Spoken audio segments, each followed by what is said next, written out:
Welcome back to the TNT Real Estate Podcast, where we spark conversations that set you up for real estate success. I'm Tyler. And I'm Tanya, and each week we bring you expert tips on navigating the Northern Ontario real estate market. Whether you are a buyer, seller, or investor, we've got the top tips to help you thrive. Now, this episode is for you first-time homebuyers out there.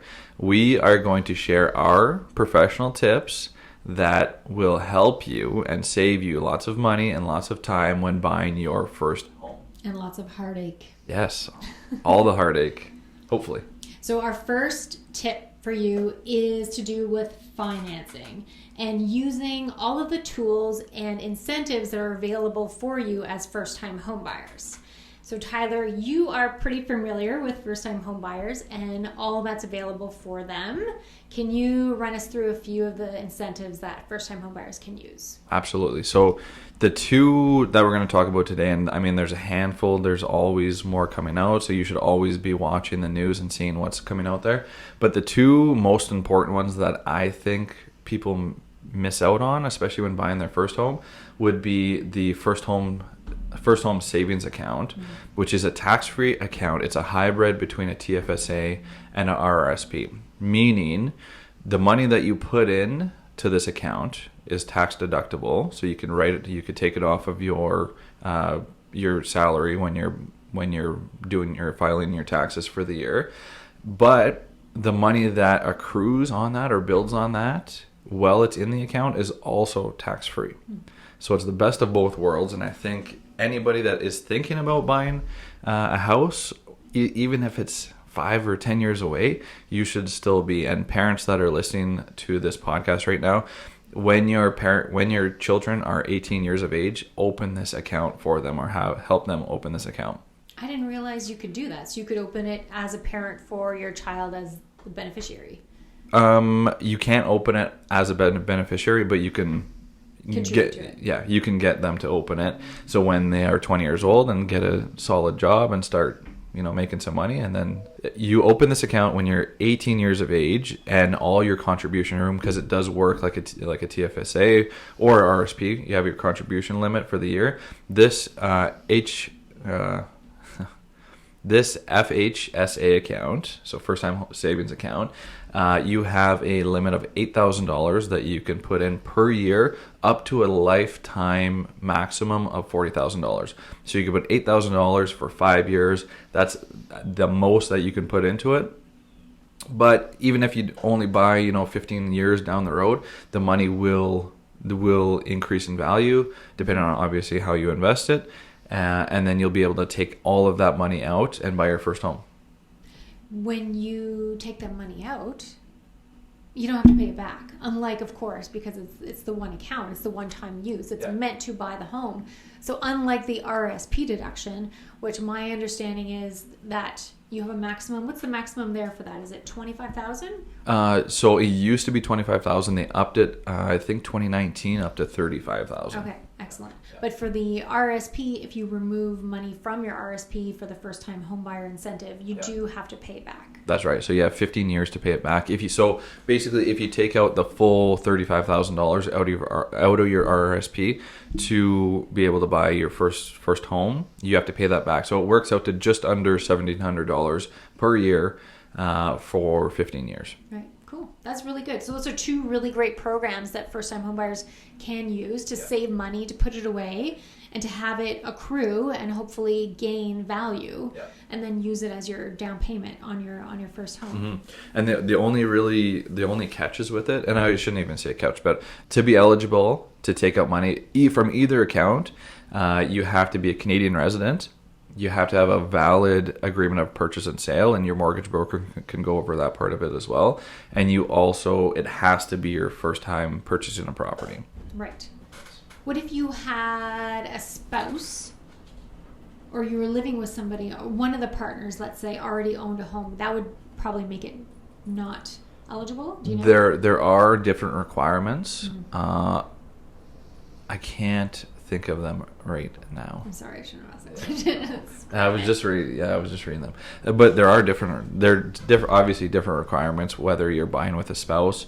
There's actually one that if you owned a property, whether it's investment or your first over 5 years ago, you can kind of redo this first-time home buyers, but you have to not have owned real estate in the past little while. Okay. If you moved out of the country and came back, like there are different requirements and different eligibilities, but these are basically the common ones. But the intent really is to help first-time home buyers get into the market, right? For them to save money, to incentivize them to put money away, to have that sort of tax savings, and then to also have that tax savings on the amount that it grows, right? So it's a really good incentive for first-time homebuyers if you've got some extra money to put it away there rather than just a regular TFSA. Another point that we should add is you can actually use both of these. It's not one or the other. Mm-hmm. So if you have a good salary and you're living, frugally, and you can put a bunch of money away, you can use both of these. So $35,000 and then $35,000 from the home buyers plan, and then the additional $40,000 or whatever it accrues to with the first time savings account as well. So your maximum contribution is $40,000 into that first home savings account, but it can gain value to whatever, and you can use that whole amount, of course, on your first home purchase. Absolutely. That's excellent. So the two very solid tools that I think are not used enough. So another thing, so if we're staying on the topic of financing and financial information, one of our other top tips is when you're looking for your mortgage and shopping for your mortgage rate, right? Sometimes people just get so fixated on what that rate amount is, right? Like some people are waiting until mortgage rates come down to a certain level prior to them being ready to go into the market. But sometimes do you think people focus a little too much on what that rate is and not necessarily what else is in those documents? Absolutely. I've seen this. I mean, obviously everybody wants a low rate, but it's not just about the rate. I've seen, and you know what, I've worked with obviously plenty of first-time home buyers now, but everybody's shopping for that low rate, but nobody really checks it. Okay, and even if you think your first-time home is going to be your forever home, because I'm not sure the mentality behind that, but a lot of the people that I've been working with are, we're buying one home and we're going to stay there forever. Mm-hmm. So you have to really look into what happens when you cancel this mortgage. What happens, your prepayment options. There's so many other things besides the rate, and you might have to pay, a 0.1 higher than what you would for the lowest rate, but the terms that you would get are way better. Yep. I think those prepayment options are one of the big flexibility, that you want to have in your mortgage so that you can pay it down faster if you're able to, right? If you're locked into something that doesn't have that prepayment ability, you're just going to end up paying more over the long run because you've been limited, you've been sort of handcuffed into that sort of rate and those terms without the flexibility to pay down your principal. I think another thing people don't think about is like, what if life circumstances change? So what if I get relocated to another market and I'm going to buy a home in that market as well?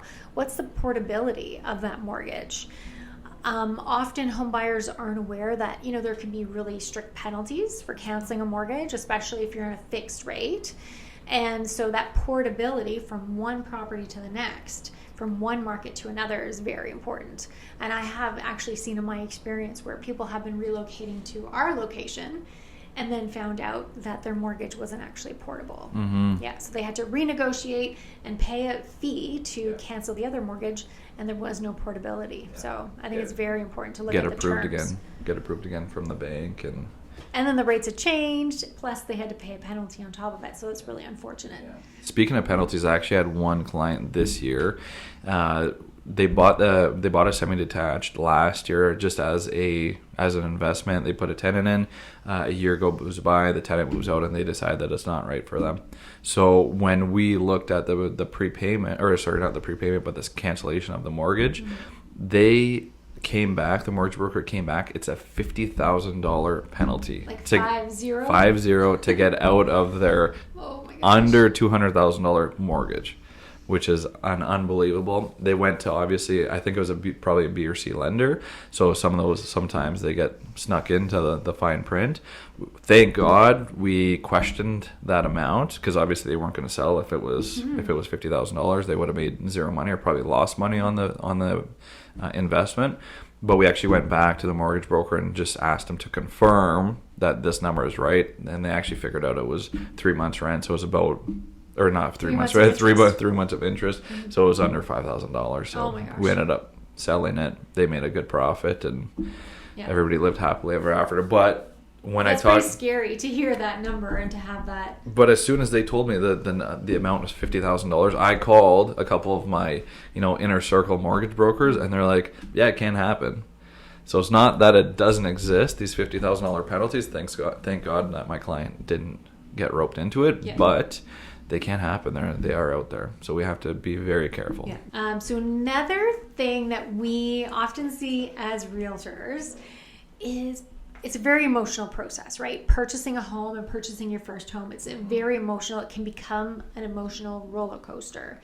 And unfortunately, what I've seen sometimes is my clients just get so emotional over a term. Let's say it's not even about price. Sometimes it's a term. It's the wording of something. It's the closing date, and not being flexible on that, and just getting led by emotion so much that it starts to hinder the negotiation process, right? Like, I think it's very important to, love the home that you're in and to feel that sort of emotional attachment to the process and to getting into that home.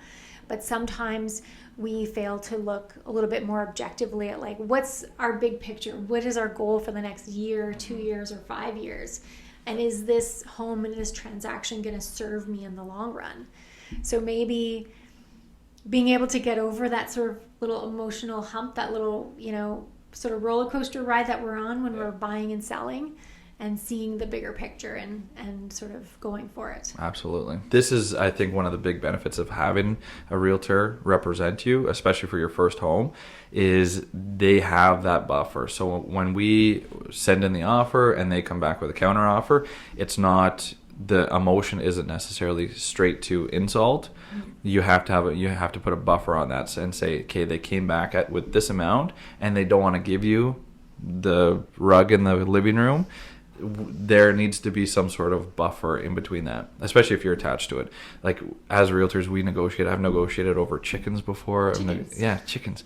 And we negotiate, okay, we want 5 chickens, and we want the rooster to stay too.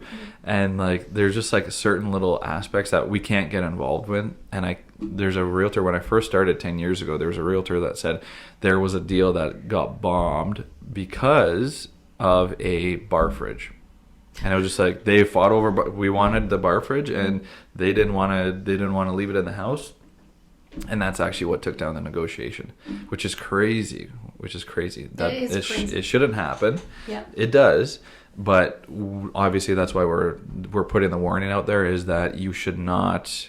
This is why emotions. You can be emotional over the purchase of the house. It's a lot of money. Mm-hmm. It's a lot of time that you spend finding the right home, and to be able to not get that home on the terms that you want.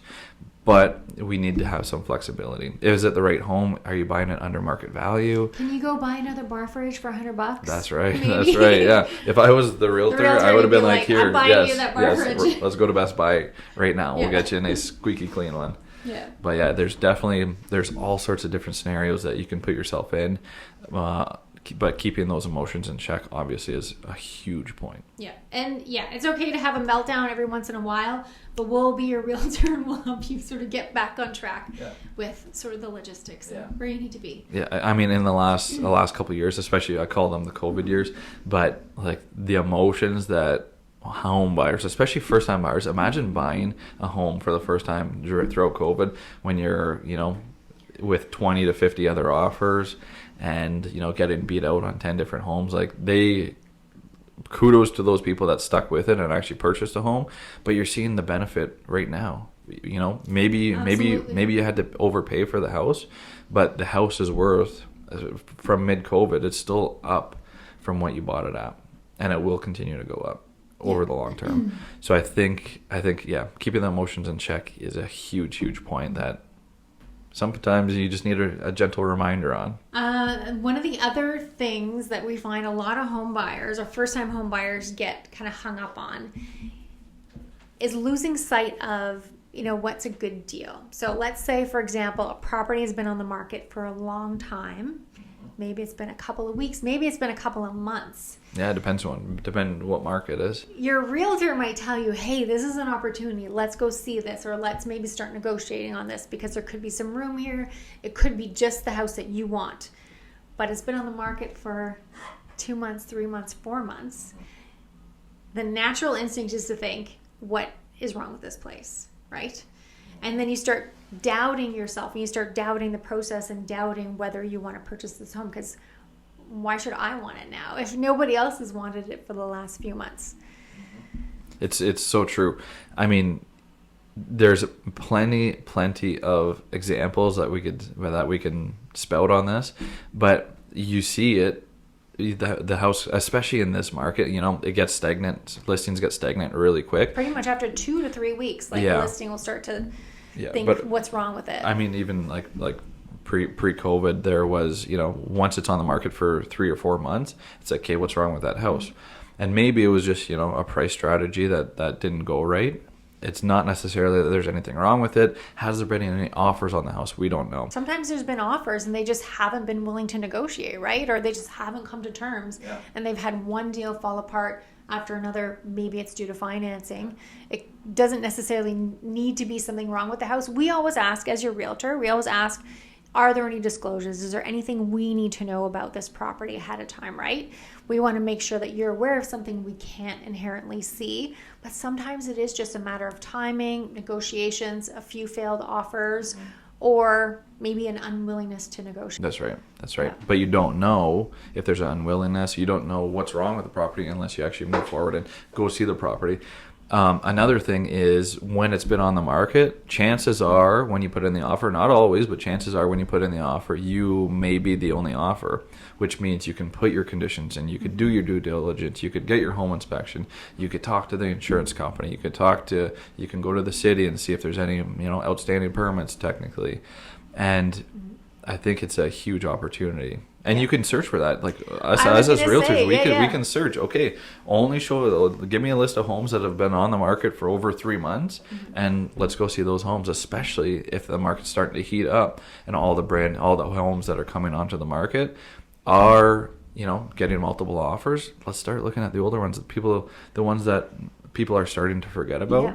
Just something that's gone under the radar for a few weeks or so. Sometimes what I'll do is if I have a client looking in a specific area, I'll just sort by days on market in that location and start from the top. So like the most days on market to the least. And then, sometimes you might have a client who needs a longer financing term or a longer conditional period, or maybe they need it conditional on the sale of their own house. They're not first-time home buyers in that case, but it could be that situation where a property has been on the market longer and it may actually be an advantage to that home buyer. Absolutely. Next, what's our next thing? Taking advice from your parents. So if your parents bought in the 1990s or maybe even in the 80s, they probably bought their home for $75,000, maybe $100,000 or less, yeah. And let's just bring them to the inspection. Let's not take them to every single house that you've seen for the last 4 months. Let's just bring them to the inspection. How can that go wrong? We should put this in brackets, because you should listen to their advice to some extent, but you should also be your own person. You are now, chances are you're an adult purchasing a home. And we hear it over and over again. Well, I bought my house for $100,000, $400,000 for this new Sudbury bungalow. You're overpaying for it. You shouldn't buy this house. And that is obviously the farthest thing from the truth, because chances are a $400,000 house in New Sudbury is a good deal. It's a good deal, and we should buy 4 of those. Yeah. But there has to be some sort of middle ground. Now, not all parents are like this, so the parents that aren't like this, that are listening to this podcast, thank you very much. But the ones that are, we know that we are just protecting your child. Us as realtors, that's our job as well. Yeah. But I think both it's in this together to absolutely protect. Yeah. And it doesn't matter if they buy this house or the next one. I always tell them, we're going to sell you one, and it's going to be the right one. But we also don't want you to miss out on deals that are sitting in front of us because it's $400,000 and not $100,000, because you can't even buy the dirt in New Sudbury for $100,000 anymore. So no, it's so nice when people do have parents and friends and coworkers who can come out and give them their opinion and help them with the process. Especially if you're a single person buying a home, it can be really challenging if you don't have someone to sort of bounce ideas off, or you don't have a partner to make that decision with you and to sort of share in the consequences or delights of those decisions, right? So it's nice when you have colleagues and friends and parents who can come and help you and be that, second opinion. But it's really better if they can be there the whole time, if they can see every home that you've seen and get a sense of what you like as well and what you don't like and what works for you and your circumstances. So expert advice, in addition to, your friends, family, all those coworkers, getting their advice is helpful, but ultimately you're the one who's in charge and you're the one who's going to be purchasing the home. So I think of helping my friends a couple of years ago, and we passed on probably 3 or 4 houses during the home inspection because there would be some efflorescence in the basement along the concrete, and obviously their parents had a bad experience with water. So as soon as they saw the slightest little hint of water, it was a no. Mm-hmm. So we'd wrap up the home inspection and we'd take off. And so obviously we started looking during the showings for any little signs. Mm-hmm. But I mean, we live in Sudbury. We live in a wet climate with 4 feet of snow annually, at least. So it's chances are all homes will have water at some point, but it's obviously how to mitigate that and just keeping an eye on that. Mm-hmm. But to get back on point, it's just, especially during the home inspection, the parents are obviously great to have there because they do have the knowledge. They've chances are owned a home for many, many years.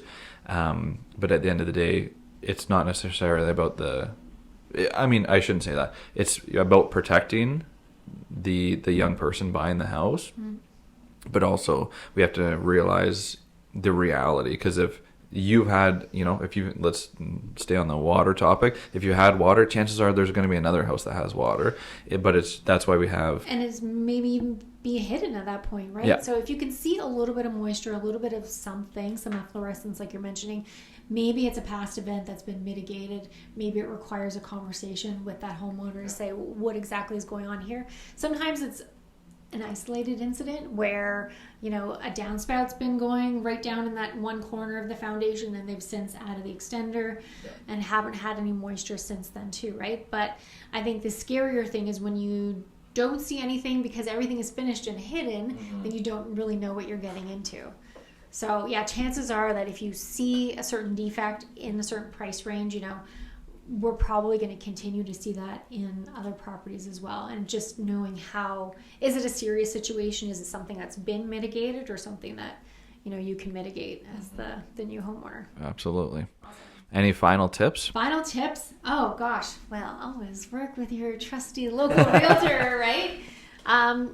Work with someone who's been in the business and understands you and your needs and what you're looking for, what your priorities are, right? Some people are willing to take on huge projects and put money into a property, and other people just want something move-in ready.